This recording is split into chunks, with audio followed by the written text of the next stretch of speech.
Now residing with my parents, the realization hit me hard. My marriage, once believed to bring happiness, had only been a facade.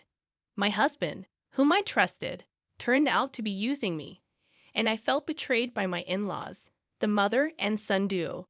Oblivious to their own naivety, seemed oblivious to the practicalities of life. Faced with the threat of being kicked out, I questioned the essence of being a family with such people. The decision was clear. I needed to take charge.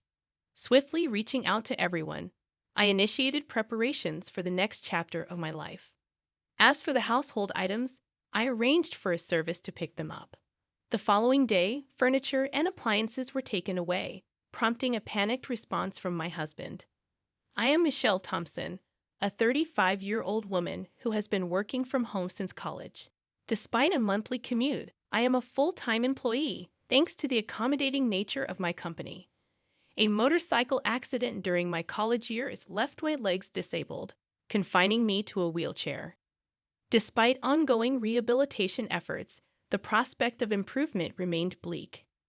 Embracing my condition, I had initially resigned to the idea of lifelong singleness. However, a blind date arranged by friends reintroduced the desire for companionship. I met Ken, my now husband, who, despite being 5 years my senior, exuded youthful energy. His straightforward demeanor, though bordering on rudeness, intrigued me. Ken's genuine curiosity about my life in a wheelchair set him apart, and I appreciated his unfiltered interest. Despite societal norms, his bold inquiries made me feel seen and understood. As we continued dating, I convinced myself that happiness awaited me with Ken. Blinded by the prospect of a lasting connection, I eagerly accepted his proposal after just 6 months of dating. Immediately after our marriage, things took an unexpected turn. Ken and I decided to move into my standalone house, which, despite being a rental, was relatively pricey but exceptionally wheelchair-friendly. It seemed the previous tenant had made the place more accessible, and Ken appreciated the spaciousness. Since I spent a lot of time at home, I naturally took on most of the housework. Occasionally, when I asked Ken for help, he would dismissively claim exhaustion, refusing to lift a finger or assist me in the bath. Despite managing on my own, bathing took longer, and I reminisced about the days when a caregiver visited twice a week to help. Frustrations mounted as Ken neglected to put away bath items, making the process even more time-consuming. Pleas for understanding fell on deaf ears, as Ken failed to recognize the house's design catered to my needs. It became evident that Ken's initial attraction had been to the house, appliances, and my ability to handle chores despite my disability. His unemployment and nightly partying further strained our relationship. While the realization was heart-wrenching, I clung to the notion that our marriage must have some love to it. Financial issues crept in, with Ken increasingly relying on me for money. Seeking advice from his mother only brought biased support, leaving me feeling lost without any family to turn to. Friends dismissed my concerns, emphasizing Ken's facade.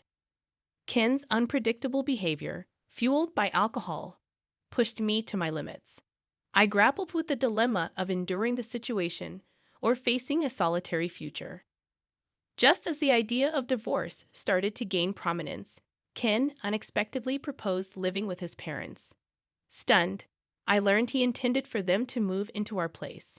While I understood the desire to be near aging parents, their good health made the proposition perplexing. I couldn't comprehend why Ken's parents were considering moving from their own home to ours. Did they genuinely need to stay here?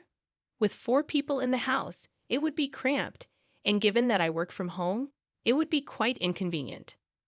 "You're always thinking about yourself, huh? I never thought you were this selfish," Ken accused. "I'm just questioning why they need to move here when they have their own place. Our home is more spacious, modern, and equipped with all the conveniences. Besides, it's designed to be accessible for elders. If Ken's parents move in, I'd have to be on my toes during work hours.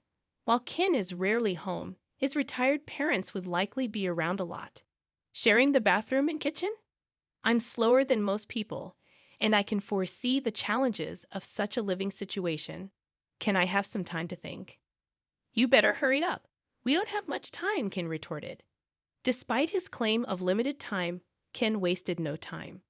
By the weekend, he brought his parents over, making me suspect they had been planning this move for a while. You know, I've been thinking.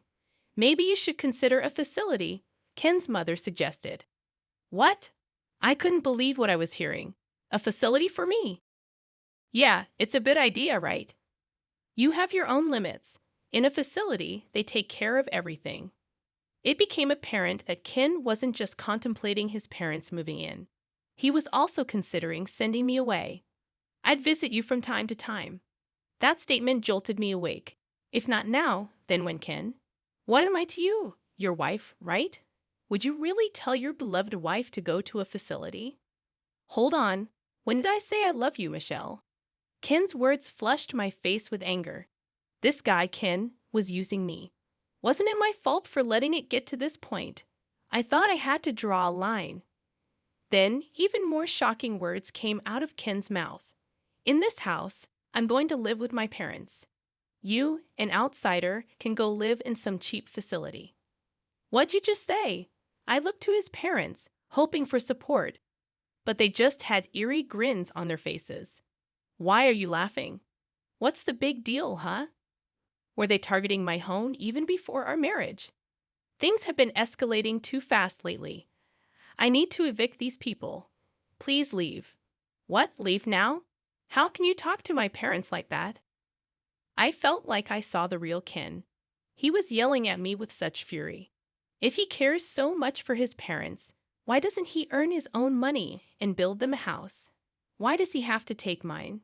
My head felt like it was on fire. It's okay, Ken. Michelle must have been shocked since we came unexpectedly, his mother said. We just came to check the place today. Yeah, we need to check before moving in. Looks like there are more appliances than last time. Seems comfy to live in. They were genuinely here to take over my home. In an attempt to steady my nerves, I took a deep breath, inhaling oxygen. A sudden question lingered in my mind. If I leave, how are they planning to sustain themselves? His parents rely on a pension, and Ken is just a part-timer. I'm covering all the rent and living expenses. Who's going to handle the $2,800 monthly payment? Do his parents assume Ken is covering the living expenses? Disregarding my concerns, his parents cheerfully departed, with Ken following suit. I'm going to stay at my parents' tonight. Hold on, we need to talk. There's nothing to talk about. I, the man of the house, have decided. I won't change my mind. Left alone in shock, I couldn't linger in that state. I promptly contacted a real estate agent I knew. When Ken returned the next day, he saw the organized belongings and chuckled. Oh, started packing. Found a place to move to already? Yes, I have. Ken appeared genuinely surprised by my swift response. And here's the card of a divorce lawyer. Here you go, Ken. From now on, let's communicate through the lawyer. A divorce? Why? If you're kicking me out, there's no point in being married anymore, right? Ken looked as if he had been hit by a ton of bricks. He hadn't anticipated my swift mention of divorce. You can't live without me, right? I don't understand what you mean. Who else would marry you? I can live on my own, but you said you wanted to get married. It was at this moment that I realized how arrogant and overconfident Ken had been. He approached me assuming I was a lonely, disabled single woman. I'm independent, have money, and never struggle with my living. Plus, I stay home all the time, so I handle all the chores for him. I'm the ideal woman. Money keeps coming in even if he doesn't work. He thought I wouldn't leave because I couldn't find anyone else. That's why he was shocked when I casually brought up divorce. Why? You know, if you divorce me, you might be single for the rest of your life. Well, if it means living a married life with you, I'd rather be single forever. Whether I spend the rest of my life alone isn't for you to decide. The typically submissive me was now fighting back, and he was getting flustered. I could tell that Ken was panicking. I never thought he was such a weak man. I don't know why I had been putting up with him for so long. Once I decided on the divorce, I felt the weight lift off my shoulders. I guess I had been too focused on getting married. Anyway, You don't have to move out right away. I didn't mean to rush you into a facility that soon. Oh, it's fine. I'll do as you wish. Don't worry. You won't find a place that fast. Think it over, okay? I've already secured a place, so it's all right. What? Wait a minute. Isn't this too soon? Observing Ken's shifting attitudes, from smugness to panic, only heightened my irritation. Calmly, I explained, the facility staff are informed and know about my situation, so everything's fine. Wait, when did you even set all this up? Were you preparing all along? Ken questioned. Yes, even before I met you. In fact, I had been considering my retirement and had an eye on a particular facility, more like a condo. After an injury during my hospital stay, I delved into various investment books, diversifying my investments between my salary and my parents' inheritance. The facility I had my eye on, I had already purchased and had been renting it out for income. I never mentioned this to Ken. It's my hidden asset. We don't need to get a divorce. I get it. You can stay here. Let's live with my parents. Do you not get it? Why would I ever do that? He seemed pretty dense. Even after bringing up divorce, he still believed he was the only one for me. Sorry, but my mind's made up. What's your problem? You're so selfish. If you come crying back later, it's not my problem. I won't be, so don't worry. Ken fell silent, deep in thought, for what seemed like hours. During that time, I started packing up my things. Then I heard Ken making a phone call, likely talking to his parents. It seemed pathetic, relying on them for such decisions. Eventually, Ken approached me. Fine, we'll get a divorce. Just leave quickly. Ken said begrudgingly, perhaps realizing he might miss having me around like a housemaid. But he probably thought that living with his parents would save him from household chores. He has a house, and it's fully furnished. No issues for daily life, at least for now. With that thought, he headed back to his parents' home. I'm going to talk to my folks about what's next. Get ready to move out quickly. Yes, I'll do that. I finished moving all my stuff within a week, and during that time, Ken never showed up. We met again a day after the move was done, as I was trying to start my new life in my new house. Ken called me outside and said, Hey, what's going on? This place is almost empty. Where are the appliances? I had a service pick up those items for me. I called the service the next day and had them collect all the furniture and appliances. My husband became agitated and started grumbling. Not only Ken, but also his parents were there. All the appliances here were bought by me. They are all from when I was single. The only thing that's yours is right there. There were only 3 cardboard boxes. I did leave the clear clothing container we bought after marriage. Michelle, we can't live with this. We need to split the property if we're divorcing. That's right. We can't live here like this. What are you talking about? Nobody can live here. What do you mean? The rent's $2,000? Ken and his parents were stunned. I told Ken when we got married, this isn't your own house. No, it isn't. I got a bit of a discount on the rent because I asked a real estate agent I know. If I move out, the rent will go up even more, given that this is a property with disability access, and I've already received several inquiries from people with the same concerns. I recommended that they move out. Why didn't you tell us sooner? What are we going to do now? Ken's mother was notably agitated. I don't know. I did tell Ken. I didn't hear about it. I'll sue you. Ken threatened. I saw that coming. Honestly, from an outsider's perspective, it might look like I selfishly got a divorce, broke the lease, and took all the furniture and appliances. But I was sure you can sue. But do you even have the money for it? Ken's face twisted. He couldn't afford a lawyer, even if by some miracle he could. I have an ace up my sleeve. I showed them some pictures. When did you take these? The pictures showed Ken gambling and womanizing. I spent my money on this. I'm ready to use these in court, Ken. What the hell? I thought everything was going well. His parents were particularly agitated. What's going on? Then suddenly, Ken started to apologize. I'm sorry. Please come back. I need you, Michelle. You're the one who kicked me out. We're already divorced. So what are you talking about? Besides, you don't love me, do you? If that's the case, I'll just leave then. This time, even Ken's parents began to apologize next to him. We don't have a place to live anymore. That was a shock. What do you mean? Our house got foreclosed on. Turns out Ken's family home will be repossessed in a few weeks. They've gone bankrupt. The debt that his father accumulated grew like a snowball and became an amount that's impossible for retirees to pay. Ken, who used to receive an allowance from his parents when he was single, probably thought he was in trouble and decided to get married, hoping for support. Now I understand why his mother was so kind before we got married. I can't help you now. We're strangers. Even if my folks and I end up homeless, are you okay with that? You brought it on yourself, didn't you? Ken's ulterior motive was clear as day. I firmly told him I had no intention of giving him even one piece of furniture or electronics. Please don't say that. Have some mercy. It's too late for apologies. Now sort it out on your own. That's why I'm asking. I can't sort it out. I told Ken and his father, who were so persistent, that if they couldn't pay the rent, they should move out. The place is in my name. So if I cancel the lease, that's the end of it. Evicting them was easy. In the end, even if the lease was transferred, Ken probably couldn't afford to live here. I heard all of this from the real estate agent. I can't pay the rent. In the end, I decided to cancel the lease here.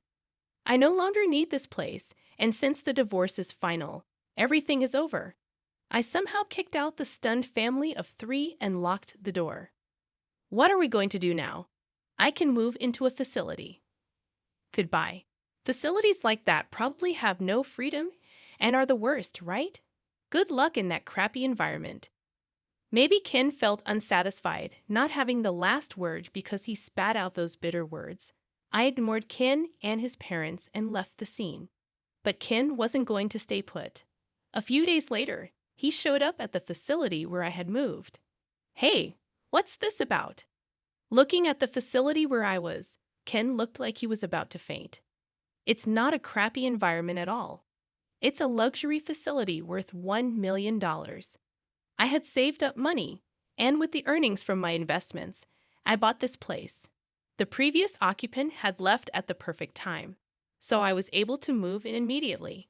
With the sale of my house and some extra income, I still had plenty left over. This facility is top-notch, with doctors and helpers on site. The floor plan is just like an apartment, with plenty of privacy. The room is a 3-bedroom, so families can live together. There are even couples and families living here. I can call a helper with the push of a button, and there's assisted bathing every day. I originally thought of this as my final residence, but I'm glad I made the move. You had this much money then? Why? I really don't want you coming all the way here. We're strangers now. Please leave. Then Ken suddenly started acting all sweet toward me. Honestly, it's creepy. Can't you just let me live here? What are you talking about? That's impossible. We're divorced. Face reality. That's why. Let's get remarried. I'm living in a motel now. Isn't that pitiful? I can't get a job because I don't have an address at the motel. He's such a smooth talker. He seems to have quickly abandoned his own parents. In the end, he only thinks about himself. Why don't you take a look in the mirror? You look pathetic, living off your parents at your age, becoming a freeloader after marriage, and now begging on the streets. Ken's face turned bright red. You're not ashamed to be clinging to your ex-wife. Look, everyone's watching, aren't they? Residents peeking from their balconies were watching. Actually, I had asked them in advance to look out if my ex-husband came to visit. I thought Ken would surely come looking for me at least once, either to gloat over my miserable state in the facility or to beg. The residents were very cooperative. They purposely looked at Ken with pity. It's like a real-life drama. I want to applaud them. Ken finally noticed the stares and seemed to realize how embarrassing he was being. I won't ask any more. With a pale face, he muttered those words and disappeared. I don't think he'll come here anymore. Later, when I went out, I ran into my mother-in-law working at a supermarket checkout. My father-in-law was a janitor, and my mother-in-law was a cashier. As soon as my mother-in-law spotted me, she turned her face and tried to hide. She was being scolded by a young employee for her attitude. Ken was apparently introduced to a job by someone he met at the motel cafe and was being exploited at a very low-paying job site. I frequently host home parties and live happily every day with people from the same facility. I also became good friends with other wheelchair users. If I had known such a community existed, I would have moved here sooner. I found the time to attend physical therapy sessions. My current goal is to get my legs moving on my own. I lead a fulfilling life both at work and in private.